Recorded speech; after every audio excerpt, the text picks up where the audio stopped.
Creating subtasks in Asana helps break down larger tasks into smaller, manageable pieces, making it easier to track progress and assign specific responsibilities.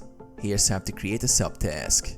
Create a main task. Start by creating a main task in your Asana project or list. This is the parent task that will contain the subtasks. For example, you might create a task called Launch Marketing Campaign. Open the task details. Click on the main task to open the task details page.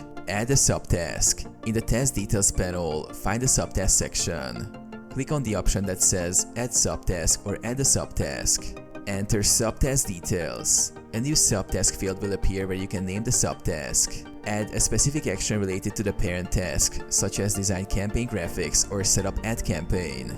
Assign and set due date. You can assign each subtask to different team members, add due dates, or attach files, just like you would with a regular task. Save the subtask. Once you've entered the details, press enter or click outside the field to save the subtask.